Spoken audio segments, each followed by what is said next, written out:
عمار خذني الآن إلى نبي الله أعاهده على الإسلام كما فعلت. انہوں نے تب اسلام قبول کیا جب اسلام بالکل اپنی انیشیل سٹیج پر تھا اور جب اسلام قبول کرنا موت کو گلے لگانے کے برابر تھا. اور پھر حضرت سمیہ رضی اللہ عنہا تو تھی بھی غلام، لیکن وہ حق کو پہچان چکی تھی اور اپنے پورے دل سے قبول کر چکی تھی. اب جیسے ہی ابو جہل کو حضرت سمیہ رضی اللہ عنہا اور ان کی پوری فیملی کے اسلام قبول کرنے کا پتہ چلتا ہے، أما علمت أن مواليكم ياسر العنسي وزوجه سمية وولده عمار على دين محمد؟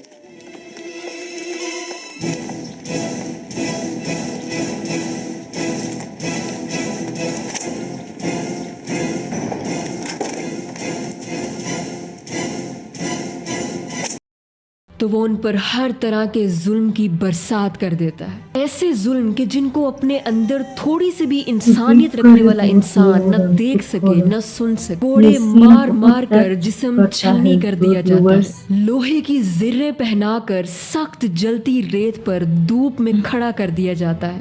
ابو جہل حضرت سمیہ رضی اللہ عنہا پر ہر طرح کا ٹارچر کرتا ہے اور ایک ہی ڈیمانڈ کرتا ہے کہ تم حضرت محمد صلی اللہ علیہ وسلم کو نعوذ باللہ قرض کرو ورنہ تم مار دی جاؤ گی. أو ترجعوا جميعا وتسبوا محمدا. اتنے زخموں کے باوجود، موت کو سامنے دیکھنے کے باوجود، ایک حبشی 60 سال کی غلام عورت ابو جہل کے منہ پر تھوک کر کہتی ہے، بمحمد إلا لأنك عشقته لجماله. لعنة الله عليك أيها الخبيث الفحاش البذيء، إنك والله لأهون عندي من الجعل على قمامة. Abu Jahl was literally the Pharaoh of this ummah, and Hazrat Sumayya radiallahu anha, Asiya of اور امہ، وہ ابو جہل کے سامنے ڈٹ کر کھڑی رہی اور اس کے کسی مطالبے کو پورا نہ کیا. اب یہاں ذہن میں سوال آتا ہے کہ حضرت ابو بکر صدیق رضی اللہ عنہ تمام غلاموں کو آزاد کروا لیا کرتے تھے، تو پھر کیوں انہوں نے حضرت سمیہ رضی اللہ عنہا اور ان کی فیملی کو آزاد نہیں کروایا؟ کیونکہ حضرت سمیہ رضی اللہ عنہا اور ان کی فیملی جن لوگوں کے انڈر تھی، انہوں نے کوئی ایسا رول نہیں بنایا ہوا تھا کہ ان لوگوں کو رقم دے کر آزاد کروایا جا سکتا، اس لیے کوئی کچھ نہ کر سکتا تھا. جب رسول اللہ صلی اللہ علیہ وسلم وہاں سے گزرتے اور ان پر ظلم ہوتا ہوا دیکھتے تو فرماتے، ولكن كما قال رسول الله صبرا آل ياسر فإن موعدكم الجنة. انہوں نے بہت صبر کیا ہے، بہت مشکلات. جب ابو جہل کے بار بار اصرار کرنے پر اور ہر طرح کے ظلم کرنے پر بھی حضرت سمیہ رضی اللہ عنہا نے اس کی بات نہ مانی، تو ابو جہل نے حضرت سمیہ رضی اللہ عنہا کے پرائیویٹ پارٹ پر نیزہ مارا. یہ سن کر دل ہل جاتا ہے میرا. کیسے ان کو صرف اس لیے عذاب دیا گیا کیونکہ انہوں نے سچ کو قبول کیا اور پھر بھی وہ اپنے ایمان پر قائم رہی. سبحان اللہ.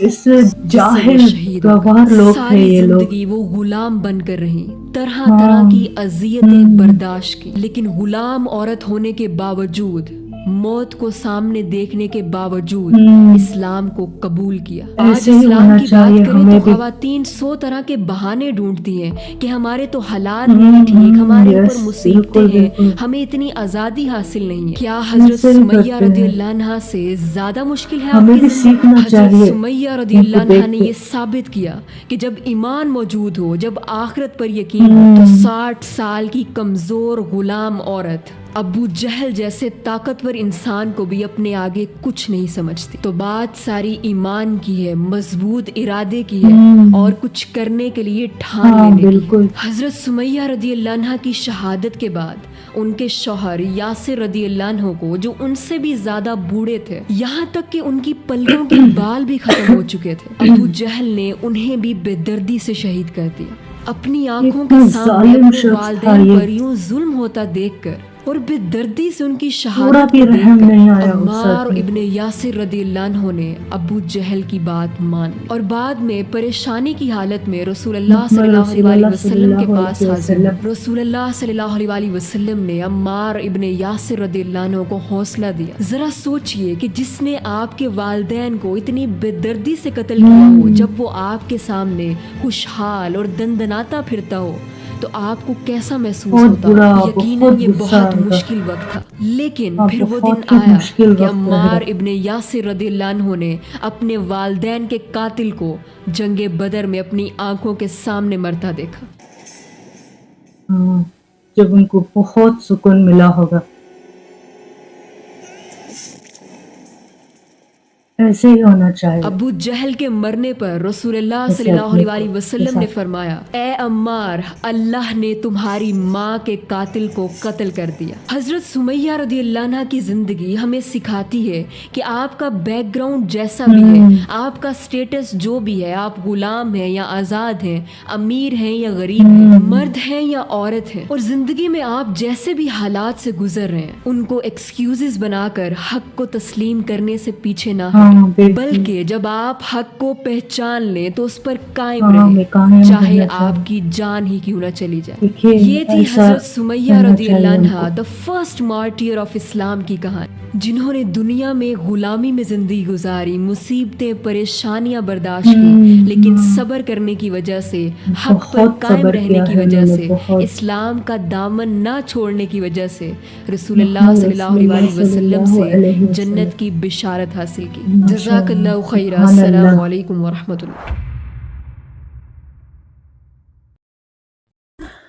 ویورز، سوچو ذرا، ایک ماں، ایک بیوی، ایک غلام جس نے صرف اللہ کے لیے اپنی پوری زندگی، اپنا سکون، اپنا گھر، سب کچھ قربان کر دیا۔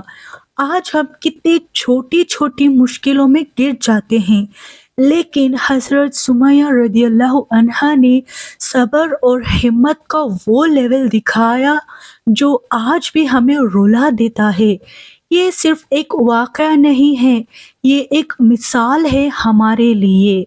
حضرت سمیہ رضی اللہ عنہا کی قربانی ہمیں یہ سکھاتی ہے کہ سچ پر قائم رہنا سب سے بڑی جیت ہے، چاہے دنیا کچھ بھی کہہ دے۔ جب آپ ان کے جذبے کو سوچتے ہو تو لگتا ہے کہ ایمان پر قائم رہنا ہی اصلی عزت ہے۔ میں چاہتی ہوں آپ بھی اس پیغام کو اپنی زندگی میں محسوس کرو۔ اگر آپ کو بھی ان کی ہمت، ان کا صبر، ان کا یقین انسپائر کر رہا ہے جیسے مجھے کر رہا ہے، تو اس وقت ہی صرف ایک بٹن مت دباؤ، لائک، شیئر اور سبسکرائب کر کے اس روشنی کو آگے بڑھاؤ، تاکہ ہر کوئی یہ کہانی سن کے ہماری چھوٹی چھوٹی کلکس بھی کسی اور کی روح تک پیغام پہنچا سکتی ہے۔ یہ صرف ایک ویڈیو نہیں ہے، یہ ایک موومنٹ ہے۔ ہم سب مل کر ایسے ہیروز کی کہانیوں کو زندہ رکھیں گے ارشلیم انفلٹرڈ پر۔ آپ کی سپورٹ سے ہی یہ آواز دور تک جا سکتی ہے۔ اسی لیے ویورز، کمنٹ میں اپنے جذبات ضرور لکھو اور اس کہانی کو پھیلا دو، تاکہ آج کے لوگ بھی یہ سمجھ سکے کہ ایمان اور صبر کی اصل طاقت کیا ہوتی ہے۔ تو اوکے جی viewers, take care of yourselves, ملتے ہیں نیکسٹ ویڈیو میں، تب تک کے لیے اللہ حافظ ویورز۔